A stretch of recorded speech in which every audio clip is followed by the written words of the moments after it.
All right, Joel Gausten here from joelgausten.com, here for perhaps the final video of 2023 as we roll into the holidays and next year. And I'm ending this year on a great note. I have a fantastic musical act joining me for this conversation today. From the great city of Chicago, I have Karen and Ivan from Bellhead. Guys, thank you. Hi, good to see you. Great to see you. Great to see you. There's a lot to talk about. And just to kind of give a very brief introduction to the viewer who may be unfamiliar with Bellhead, you are a duo. You both play bass guitar, so this is a two bass musical outfit. And Correct. we'll dive more into that in a bit, but I figured the best place to start would be to ask both of you about your sort of individual backgrounds in music leading up to Bellhead. Karen, I know quite a bit more about you than I do about Ivan. So, Ivan, if you wouldn't mind starting, kind of giving us an idea of how you first got involved in music and some of your adventures leading up to now. Oh God, like anybody else, you stumble into it. Started playing with my cousins were vastly more talented than I was doing vocals, and then got into uh, how do you make music by yourself?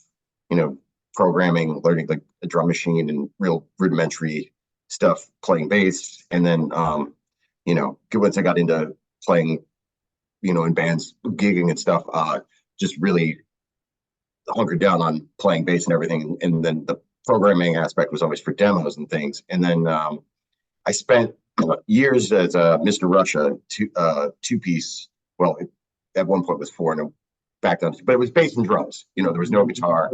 The same sort of thing. So I already kind of had this figured out how that works. So approaching Karen to start a project was a no-brainer for how this could work without a guitar player and whatever. Initially, we thought we would work with a drummer, but we ended up in a situation where we ended up programming stuff ourselves. So this skill set that I had just been doing in the background came into play, and learned that technology had come a long way.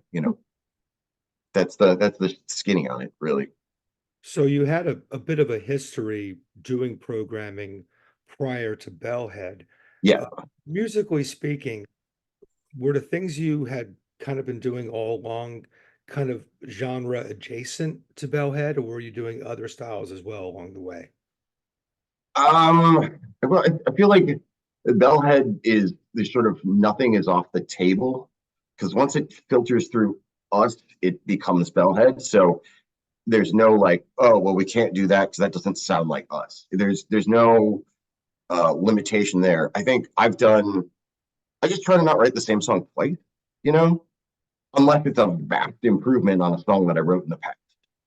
So, hey, if this is a piano ballad, this is a piano ballad. This is, like Mr. Russia, the very nature of it was more punk style, more heavy, fast and loud, because you've only got two people playing, so you're really swinging for it to try and keep up with a five-piece band. And I think like Ivan, when we talk about the scene, like the industrial scene, right? Ivan has always been scene and scene adjacent. Like in his prior to Bellhead, like he worked with Chris Connolly, he's worked with Martin Atkins, so he's been a part of the scene. I've made a number of Ahab Rex records, and those are more of a kind of like a pig face, if you will, of like getting a couple people together. So it's like on these two songs, there's a jazz band. On these two songs, Martin's playing drums. Colin did some vocals here. Who's available, and what was kind of, so making those records. And the last one I did was a record called January's that I'm very proud of, because that's sort of my adult record. The most, there's no yelling, doesn't get loud, that kind of thing. And that was where I think I was kind of like, well, I think I'm done with this for now. I push that aside, and I was doing Mr. Russia when we started Bellhead, and Karen was in other bands, and I was like, hey, you're a lifer, I'm a lifer, we should start a side project. So we'd have something to do, because everything else we do will eventually, people, they retire, they stop, going to shows and whatever. And this idea for a side project then became, hey, remember we used to do other stuff? And Karen, you and I met Yeah. 7 years ago, I guess it would Right. have, through an obscure, tiny Chicago band called Pigface. And I know you were also part of Worm at that time. But me being the unabashed hard rock hair metal fan that I am, Yeah. Oh, has, has to ask you about your experience in that whole crowd because that's part of your roots as well. Yeah, that is my roots. Yeah. So I cut my teeth on 80s rock and metal. I mean, that was what I did. And so I was in a band for a hot minute. We were on Hollywood Records. It did not get very far, and it's fine. And then like I paid my college through performing Motley Crue songs, essentially. That's my really, um really. yeah. And a lot of my and early on, a lot of my tour experience, show experience was through tribute bands and cover bands. So I would tour the United States, and if I was not performing in these bands, then I was stage manager, I was tour manager, I was drum tech, I was doing the lighting. And so really I learned everything from kind of these tribute and these hair act, hair bands. And then eventually as kind of time progressed, you stumble into what feels right and what is right. And then I spent a good number of years in kind of the new metal circuit. I mean, I would say probably 7 or 8 years doing that. And it wasn't really until much later on that I then land in the kind of industrial goth scene. But I will listen to 80s music forever. It's funny to think about it that you and I did the opposite things. So it's like, oh, what was that like? Because I was never there. Yeah, it was definitely a fun and interesting time. But it's amazing, like the components that you learn, no matter the genre, like they kind of carry over, right? Like learning how to set up and tune a drum kit, that's a skill that you can have forever, like, which is nice. Right. And it's funny how you and I met. I always like telling this story. Um, it was the Pigface 25 show at the House of Blues. Your band at that time, Worm, was Mhm. on the bill. Yeah. And I'd never been to the House of Blues in Chicago before, so I'm kind of walking around backstage, and as I'm sure you both know, it's kind of like this surreal maze of these rooms, and so Stairs and stairs and It is stairs. Spinal Tap. Totally, you can. I'm sure there are skeletons in there of just people who got lost. Yeah. right. So I'm kind of walking my way around, not lost, but just kind of curiously looking around. Karen, you come over to me and you say, "Hey, are you lost?" And I'm thinking, that's a heavy question. Am I lost in the venue, lost within myself, lost in life? Like this can be interpreted many different ways. Oh, I bet you're thinking about the venue. No, I'm fine. Thank you. But thank you for your concern. And of course, you end up on stage with us that night, and we've been friends ever since. Uh, Right. so I knew you initially through Worm, of course. Um, you move on from Worm, I guess it was in early 2019. Yep. And by the spring of that year, if I'm not mistaken, Bellhead was really off and running. It was pretty Right, like well, it was kind of in the winter of 2018, 2019. All right. Ivan was doing Mr. Russia, and his drummer was actually moving to the East Coast. So he was kind of wrapping up that project. And I was still in Worm and I was still in Now I'm Nothing. But I really had a heart that I wanted to do my own project. And Worm is a great band and full of very talented musicians, but it was Mike Reedy's band. And so I wanted to be able to have my own creative outlet, to be able to write songs, to be able to do these cool and fun and amazing things. And so I was already starting to think about what was my next move. And So Ivan and I, we've known each other for years and years and years, and we tell the story a lot, and we always kind of have to, where Ivan and I were in the same band at different times, and that's how we know each other. It is a very, very fine number. There's a very few people that you can complain about the band members because you both played bass in the band at different times. I was in the band, left. Sharon was in the band, left. I was back in the band. So like the amount of the intimate knowledge of things. But also when Karen was in the band, I'm like, that's not how that bass line goes. It's just like, this is how it goes now. You know, it's like, great, that's how we meet, you know. So, you know, we knew each other for years and years and years. And the idea was always, we should hang out sometime. Let's like, Ivan has these amazing, he has this amazing pedal board. And like, I did not really get into kind of cool sounds until we started doing stuff together. But it's like, hey, come over and, you know, check out my stuff. Like, let's jam sometime. And then we got drunk during a blizzard in Chicago. Oh yeah, we had a snow day where we both were off work. And it was like, it's going to get bad. Come over now because then we're going to get snowed in. I've got you were like, I have all the booze. Come here and get snowed in. And we'll just hang out, you know, because I think at that point we had already prefaced the idea of what would be Bellhead. And sorry, just to backtrack a little bit on Karen's story.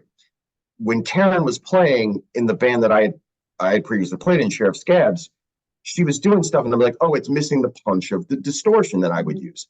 Why don't? And Karen's like, I don't have any pedals, and I was like, well, come to my rehearsal space, plug into my board, try it out, because it's hard to demo bass to get like get your bass with your sound, you know. Like I bought pedals blind, and it's hard as a bass player. It's much better now with like videos and stuff. So it's like, hey, come give this a try, you know, not a hey, come over here, you know. No, like no, legitimately run through my stuff. Also play that song right, you know. And fuck you, that's not how it goes, you know. And right, that whole the entire time she was in that band, I would give her guff about stuff, and she would give me guff right back. So. But yeah, go on with the. So like essentially, like we get snowed in, we get drunk. At one point, we like order a chicken shawarma, like we pass out, and like nobody cooked it to get the. Oh, we walked to get shawarma. Yeah. That it didn't matter. Right? Yeah, need that food. Yeah. But anyways, like essentially, like you know, hours later, wake up to Julie Newmar. Wake up to Tu Wong Fu. Thanks for everything, Julie Newmar. Drunk on an entire bottle of vodka and chicken shawarma, and we're like, we're doing a band. We're making it real. Do it. We're doing an Alice Cooper tribute. We had it figured out. The plan was in place. And that was how we started. Mm-hmm. And then we're like, a couple of days later, like, are we going to do this? Are we serious? Like, all right, let's do it. You know, we're going to do this thing. It's going to be real. And we just went with it. And it was, and even now it's been nonstop. And it's, we like, let's do a logo, and we create it. You know, we have the band name, and we're going to order shirts, and don't worry about the music. We're not going to worry about the music right now. We're going to get the t-shirts first, and we're going to get lights, and we're going to get pedal boards, and we're going to. Well, the thing was that when we first went into space, day one, we wrote the song Knife that's on Unicorn Bones EP. That was the first song we wrote, and I've got a tape of it somewhere where it's like, nope, it just happened in real time. That came together. And the music was a kind of a thing where it's like, well, you play and I play, so we know this will work. We'll just have to figure that out. But at the same time, we were creatively kind of like passing notes in school. Karen was like, what do you think about this? And, you know, and we just had this almost like two kids in a sleepover, like telling secrets. And we didn't think it through to the point where we didn't tell anyone. When I say we didn't tell anyone, I mean, we didn't tell anyone. So after we had recorded our first batch of songs, done. Recording's done. Done. It exists. It's off to mastering. Tell the story from there. Oh, so we decided that we're gonna book a show, and we're gonna finally come out. Let's talk about when you played for Dave. Oh, Well, we'll get that out later. Yeah, so kind of down the road a little bit, and we're rambling on, but this is who we are. So, we have a recording, we have merch, we have everything. And then he bought a laptop. Like we've already committed thousands of dollars into this project. Like we're all in. And now we're gonna do our debut show, and all of a sudden now people are showing up, and a lot of people are showing up. And like people that I'm like, oh, Charles Levi is here. Yeah. Greta Brinkman is here. Martin Atkins is here. And we're on stage and we're getting ready to play. And our backs are to the crowd. We're being introduced by Steve Silver, nonetheless. And then I turned to Karen at this moment of clarity and I go, maybe we should have played our songs for more than 7 people before. Ladies and gentlemen, Bellhead. And there was that moment where it was like, oh, now we got to do it. And it was like, the show went well. But the thing is like, we kept things so internal. It wasn't like intentional, like this is all a secret, whatever. And I definitely say, don't do this.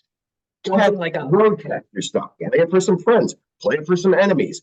But we just literally just hunkered down in everything we did was just like, do you like this? Do I like this? Let's do it. And I think it was our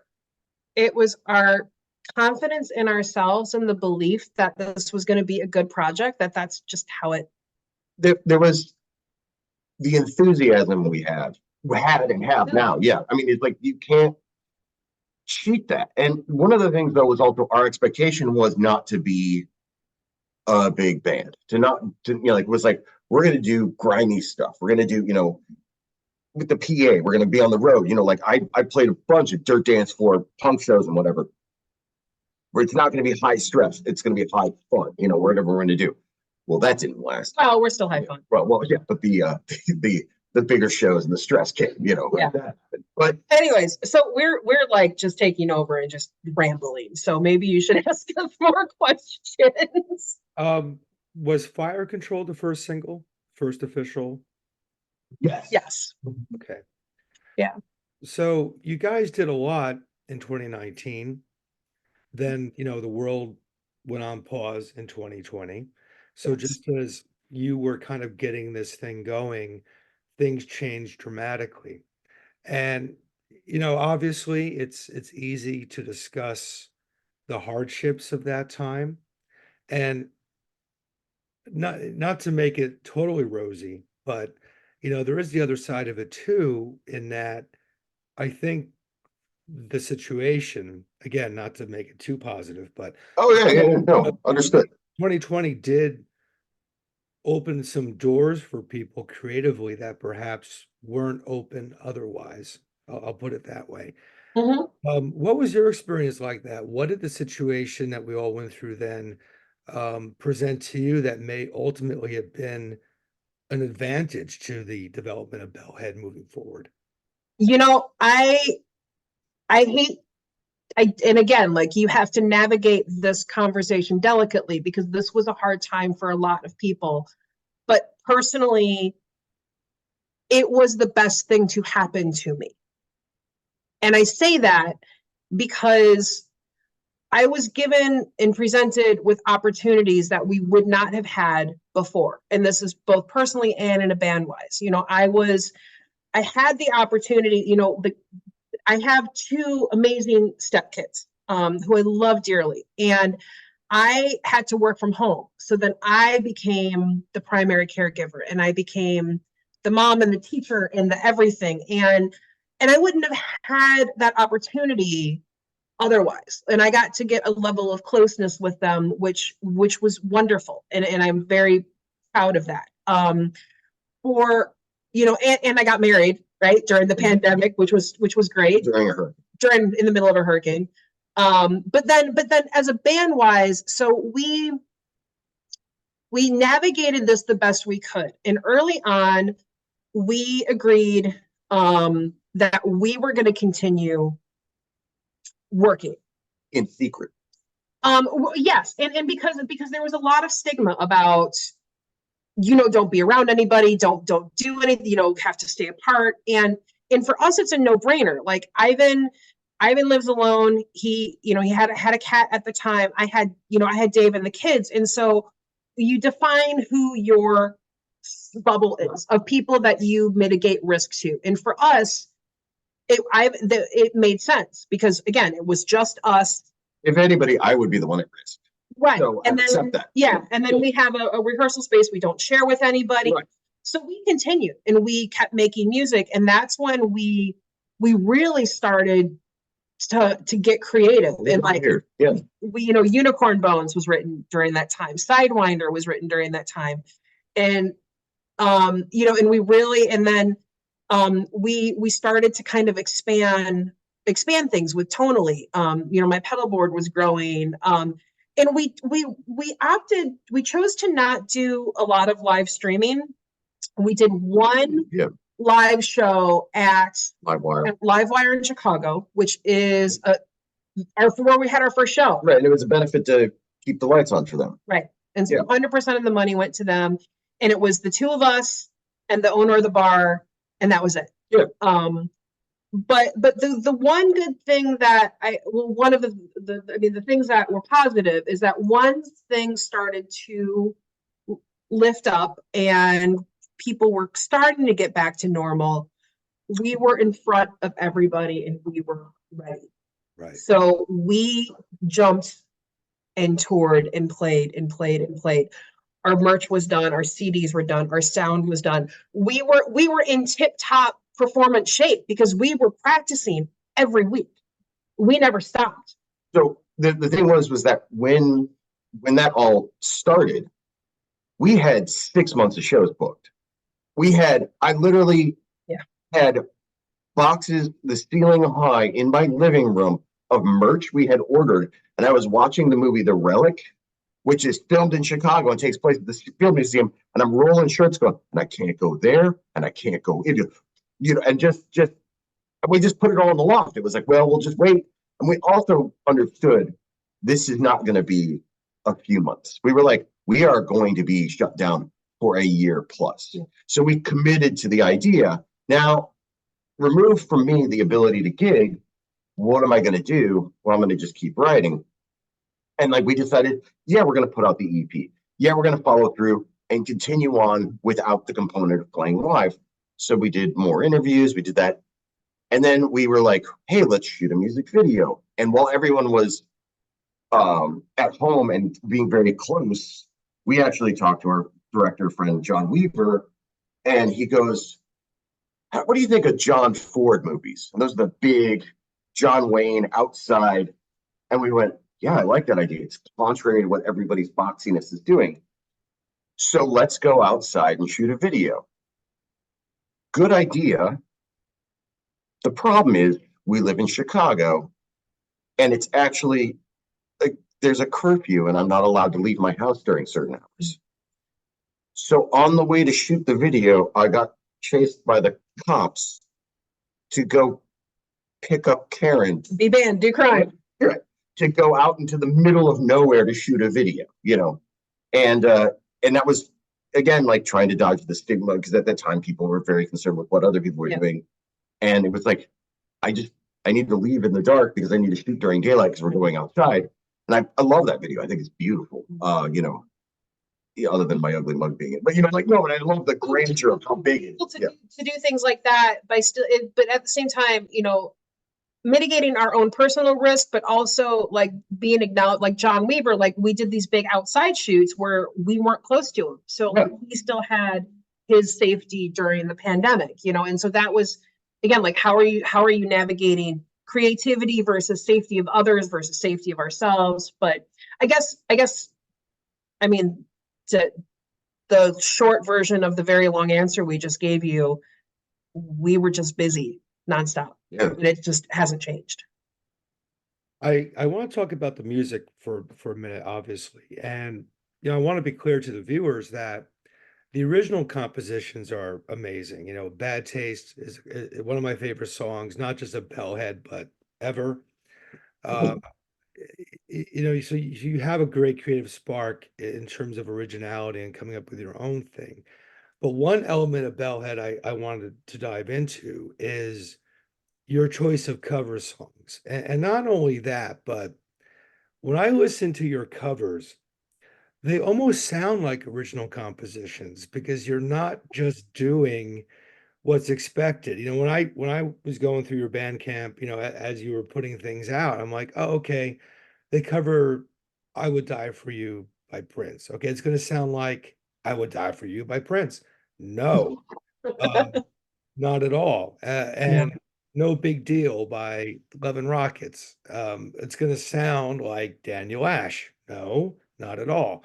So to kind of put a twofold question to that point, what's the criteria you tend to use in selecting cover songs? And what's your philosophy in terms of doing cover songs? Because like I said, you're kind of turning them upside down and inside out along the way here. So I will answer the first part, and then I will let Ivan answer the composition of it. So honestly, the only song that we personally, and when I say we, I mean Ivan, chose was "I Would Die for You." Everything else has been kind of a prompt that was given to us naturally. So we did a cover of Bauhaus, Sanity Assassins. That was one of our early on covers. And that was when, again, going kind of back to pandemic land and other things, Bauhaus was going to go on tour. And I had tickets. and they're a major influence. And so we actually presented it to our fans and went, if we would do this, what's a song you would think would make sense for us? And really the public decided. Well, I mean, they overwhelmingly were like, you have to do a Bauhaus cover, where we were like, this was just sort of Yeah. a post. And it was like, okay, well, what can we do? Well, we don't have a guitar player. So that's an issue. And then We're not going to do a cover of a cover of a Yeah. cover. So there comes out a couple. we actually ended up with Sanity Assassins because it was like, it almost, if you listen to it with a set of ears knowing Bauhaus, you're like, why isn't Daniel Ash on this song? And I'm like, well, what if I Daniel Ash on this song, but I don't have a guitar? And so it was just like kind of, taking a song that's like, what does Dave say? It's like you take a C plus song and you make it like an A plus. Like it's like, this is a good song, but you could little tighten it up, shorten it, and that kind of thing. And like, every now and again I hear the original, I'm like, oh, that's right. But For "I Would Die for You." I mean, that's I had some mates visiting from St. Louis that I had toured with, Mr. Russia, and things got a little ruckus, and everybody was sleeping in that day, and it was raining, and I was about to go to band rehearsal. Not like about to, but I was in my room, and I just started strumming out "I Would Die for You" in this very relaxed, sort of somber. So I just put a demo together and I brought it to Karen. And I'm like, hey, I know we don't need a cover. I don't know, whatever, but this. And other than having the drums were the groove was backwards, I was like, I need to fix that. We gave it a go, and it was just a lark, just a thing, and then Karen's like, this is really pretty. It's contrary to the other spooky stuff we do. I love this so much. Yeah. So we record this, we start performing it live. And again, like when you do something like a Prince song, like the Almighty Purple one, Right, the target is on you. you can't be, I'm going to try to duplicate this exactly, right? There's just no way. We are never going to Prince. Prince is Prince, and he has more talent in the pinky nail of his foot than both of us do combined, and so we make this really, in what I think is this really beautiful kind of just raw song with a much different spin on it. And so we start performing it. And again, like, my husband has never heard it. Dave's never listened to this before. And so we're playing a show and he's there and I'm like, oh, he finally gets to hear this. And so we play, and I am playing it to my husband, looking at him in lovingly eyes. And we get off stage and I'm like, what did you think? And it's like, that is the most unnerving thing I have ever heard you do. He's like, that creeped me the hell out. And I'm like, But I think, but that's kind of Ivan, who we are. Ivan likes to really, he says this a lot, where we're kind of an Addams Family-esque, where we don't necessarily know we're creepy. This is just who we are, and maybe everybody else is the weird ones. Yeah, like we're not doing it for, oh, this will creep them out. It's like, no, this is out of love. Why are you running away? This is us. Yeah. Yeah, and so that came into play. That took years to put out. We had already we recorded it, but we wanted to do this thing, so we did this limited edition where Karen did the artwork. It glows in the dark. We made a limited print of them, and I swear we will never try anything that difficult again, because that whole trying to get it screen printed, trying to get it together was just a nightmare. But we did make the 50 of them. They are hand painted, they are signed, and they are beautiful. Yep. And the song, I stand, I really enjoy playing it when an audience, you'll see somebody in a bar, like in the back, like when we were in like DC, whereas like that lady was like signing her credit card thing, and we start playing it, and she like lights up, gets real excited, like was paying no attention to us. What are you doing? What are you doing to this Prince song? Oh, I'm engaged with it. And there's a like, you don't rewrite a Prince song because you think you can make it better. No. You take a Prince song, you put it in the palm of your hand, and you go, all right, well, what am I going to do with it? Because I'm not going to try and out Prince the Prince, Well, I will echo Dave's sentiment to that song. Not so much unnerving me, it just kind of made me go, ooh, this is cool. This is like burn your spouse's or boyfriend or girlfriend's house down kind of music. I can get into this, Nice. Well, you know me anyway. Yeah. Yeah, it's a lovely cover. And it's just a fantastic achievement because, like you said, Ivan, you don't mess with the master, but I think what you did with it was admirable and creative and took it somewhere else. And that's what I always look for in artists is, are you taking things somewhere else? And that's why I mentioned your covers, because you clearly are taking these things somewhere else. So it's always a joy to know you're doing a cover, and I don't want to paint the picture you're a cover band by any means. No. No. It's a Bellhead recording of a particular song. And Definitely. That's definitely a cool element that you're bringing to what you're doing with this project. And I just, not just, but in the last few months saw you guys play in Salem, Mass. I guess that would have been in the spring of last year. So I know you've been touring, Yeah. and you've been touring in this sort of post-COVID landscape that we're in. I think the venue was one of the few still around at that time that were asking for cards and stuff like that. How would you characterize that experience, going out on the road at that time? What was the feel like out there? What was the tour like for you? And how much did sort of post 2020 affect or impact the proceedings for you? So the first show we did, when there was a break in the, you can go out and you have to wear a mask, I talked to my folks, and they were like, do they check IDs, blah, blah, blah. And I had to say to them, I don't know. They could be giving out hand jobs at the front door, but like I came in through the back.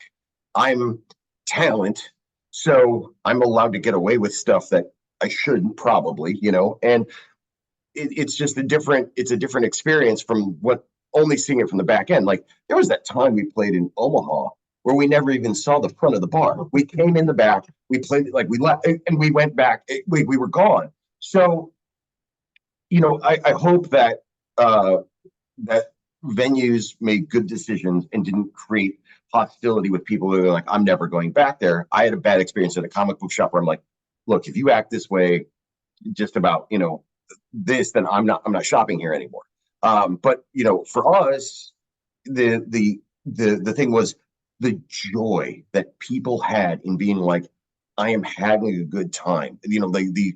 They were so excited to see a band play, to be engaged, to buy merch, whatever, and to really just, they were excited, and whatever their comfort level was, you'd get people who would stand, further away and wave and talk to you, or like, hey, whatever works for you. And some of that has not changed, but no one at any time in any of the shows that I've been at or played have I seen anybody giving guff to somebody else about how they are behaving. I have not experienced anything where somebody's like, why are you wearing a mask? You don't, no, like everybody's just like, you do you. And I think that's great. I'm glad that people are like, whatever their comfort level is, they're going out and engaging. And I've had nothing but positive experiences with people who are like, I'm glad that you guys are doing this so that I can engage. I'm tired of watching, the thing, just I can only watch so much TV, that sort of thing. Yeah. Yeah. Well, I mean, it's really, really, really opened up around here, since that time. I suspect it's similar where you guys are. Yeah, it's all what it was. Yeah. Yeah. Let's talk merch, because you've got some great stuff there. All the merch. And obviously you have a Bandcamp presence and all your music is up there, but you have various bundles and limited edition things. So, tangible products seems very important to Bellhead. And I've seen some of those things up close and personal, and they're fantastic. I know Ivan mentioned, the screening and things. Do you see one element sort of surpassing the other? Is it the digital side that's doing most of it for you, or is it that more tangible? We are a live band and we sell merch live. I would say when it comes to what sells more than other things, it's going to be at our shows. We have, I mean, again, you kind of saw, we have a lot of product. We have high quality product. And, we have a merchandise display that attracts to the eyes. And I encourage people that are watching this to come to our shows, and then they can kind of see it. But what I have found interesting of kind of our journey when we've been going on tour, obviously we've been, playing kind of nonstop all over the United States, is it's what sells particular to what states. And so we have this shirt, it's Beware the Light. And so it's like a woman with like something in her eye, and that shirt sells in Wisconsin. Yep. So Wisconsin is now an eyeball state, and that's what we call it. And then Tennessee.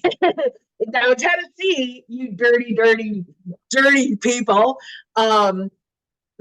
Tennessee was where we had our newest round of merch. So we have the shirt. It's a Sex, Drugs, and Amputation, and it's a line out of one of our songs, Frankenstein. And so we wanted a shirt with words on it, right? We just didn't want a picture. So that's why we did this. And Tennessee, man, y'all came out in droves. And the first show we had, we basically sold out of 2 sizes from that shirt. And then it was like, there was a guy that came up and was like, I want a large Sex, Drugs, and Amputation. It's like, but don't tell anybody. And so me being who I am and being from Chicago, is I have the rolled shirt in my hand, and I take his money and I slap it on his shirt, and I'm like, well, let me tell you, I'm from Chicago and we don't kink shame in those parts, and like then he ran across the room in the other direction. But yeah, so I would say our physical, is by far outweighs our digital sales. I come from a series of carnival people, and there's a part of me that just, I've always wanted the briefcase with the legs that come out to, just to sell on the side. I think oil salesman. And the thing is, like, we don't make anything that we wouldn't buy. Karen and I have spent so much time, like, the quality of the fabric of our hoodies is important to us, that the sticker is going to last. The sticker that's free, like we have tons of vampire teeth that we just give away. There's, an engagement level of like you want to sign up for the mailing list. You have no money. You don't have to buy anything. Just go away with a good impression of the experience you've had. So we talk about the economy, and it's not a fun thing to talk about, but you go, hey, economically, you're playing in different areas, but they have different restraints. So it's like, we need to make sure that we have something that is at the lowest price point we can without losing our asses, up to the thing that it's like, we can't price that hoodie down any further because of the cost of producing a hoodie. So we make sure that we have a spread that there is something for everyone in theory by price point. Like, everybody's not going to like the same thing. We saw that like other bands were doing more and more shirts, and we're like, well, we need to make more shirts. We need to, there are people who they don't buy CDs, they stream everything, but they do want to support a band and buy shirts. And we found that sometimes people just look at your merch and go, none of this is for me. Can I just give you money? And they give us a tip. Yeah. But it's an appreciation thing. And there are a lot of people who go to shows and they want a souvenir. So we always make sure that we have stuff at our shows that is not available online, or not yet available online. There's an aspect to that. Like you were saying, that when we have stuff on Bandcamp with the bundles, well, I can't ship a $5 CD. It's just eating the cost. So I have to get that up to a point where it's financially going to make sense after, the shipping cost and whatever, because that's baked into the cost. But then also, what extras can I add in? So it's like, we've got stuff that we put in every package to enhance the value, unique items. We want it to be a yes-anding in value, because that's what I want as a consumer, and that's what I love. You're a musician. You remember when Sweetwater used to just throw a handful of candy in there before they were like, well, that's probably not safe. And then they put it in a plastic bag, a baggie, and they ziplocked it, and then now it's sealed. But it used to just be, here's a handful of candy. Or if you ever ordered from Sub Pop and there was like a postcard and a flyer for a show you were never going to go to. Oh, wait, it already happened. But there was just a yes and what was around that stuck with me. And as a consumer, that's what, I think adds value. So if I can do that for somebody else, I want to engage with them in their imagination, like have them go, I want to put stickers in it so that they have, oh, there's stickers in the CD. Oh, wait, there's also stickers. So I can give one to a friend and I can keep one, or whatever you want to do, put it on something ugly, put it on something, go nuts. And getting it out into the world, into the hands of people who value that souvenir. And then they can tell people, oh, I was at the show that you weren't. You should see them next time they come through town.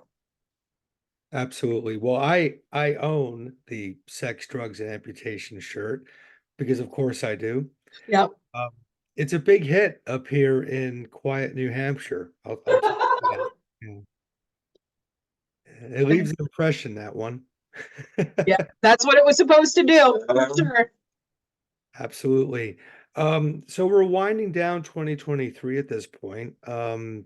After all the craziness of the next 2 weeks is over, what does your 2024 look like at this point for Bellhead? When Pinhead says pain, that's kind of like that voice I hear in my head. No, we're working on new songs. We have been, because this is part of the year where we don't do shows, and we're working on new merch. We're working on tour dates, all of the things.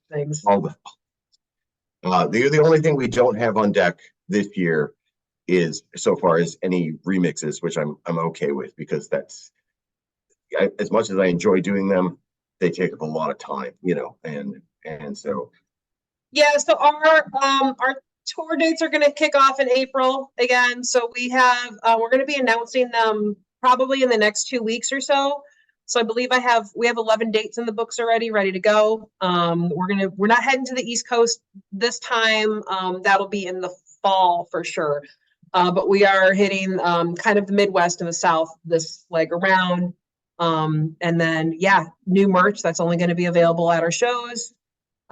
We're hoping for the EP and music videos, and it's nonstop. It's our, we recorded, we did a music video, and it's going to come out at some point for Bad Taste, which is pretty exciting. That's, I don't want to say too much. No. but we shot on So good. some film. So good. And so that created a level of delay in getting it done. But I'm so excited. I am so excited. We could do this again once the video comes out. But essentially, like, I found this place and I was like, Ivan. And he looks at it and was like, done. So yeah. So John Weaver, director of Unicorn Boats. Hey, do you want to shoot on film? Yeah. It's I was, so good. It's gonna be great. and I'm also really excited about the next EP worth of songs. Unfortunately, like, I don't know when it's going to come out or when it's going to get recorded. We've been working with the same crew for everything, our engineer and our mastering. And when I say that, it's like there's literally, it's me and Karen and an engineer in the studio. That's it. Then it goes to the same mastering guy. Our engineer, Neil, is with child. So, he's like, okay, we'll get back in touch with me after the baby is born and we'll figure it out. And I'm like, all right, well, that's the thing we have to work with. We'll figure that out. But the new songs we have, I'm really excited about because it's like, oh, that's fun. We haven't done that before. There's a couple bangers, Joel. There's a couple. There's yeah. And what I feel like we missed on the last record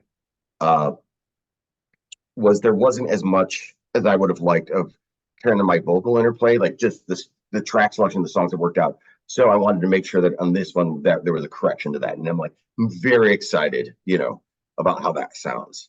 And just that's good. Yeah, Karen's contributions have just been then this and then this, and now I'm finally getting her to write some lyrics, and I'm very excited about that. It's happening. I saw that. I'm going to screen snap that.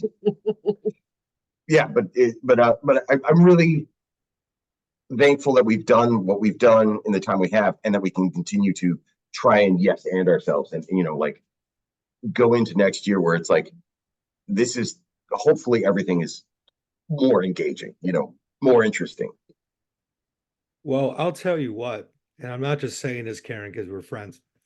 I remember when Bellhead started, obviously, and I've watched and listened and seen live where you've gone from there. And I have the website, I have my Facebook, we all know musicians.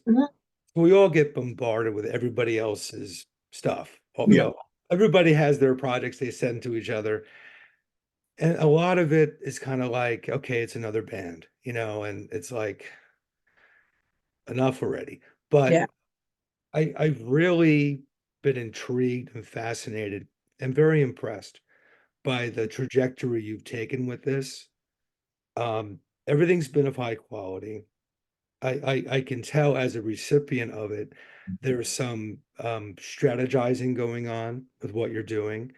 So I can see the gears spinning in your heads when I'm listening to a record, Yeah. when I'm watching Always. a show. And your merch, which we've talked about, seems very, very thought out. And for me, it's very refreshing to see an act kind of take that direction. So you guys have really just taken the ball and ran with it. I'm honestly hard pressed to think of a band that I know personally who started right before the pandemic and has gone as far as you have. Thank you. So, it's been a real joy following what you've been doing, these past few years. And I'm very much a fan and very much excited for what's going to come next. I think it's going to be brilliant. No matter what it is, it's going to be fun. Yeah. I can't tell you where I'm going, but I can tell you that we're going to try and have a good time about it.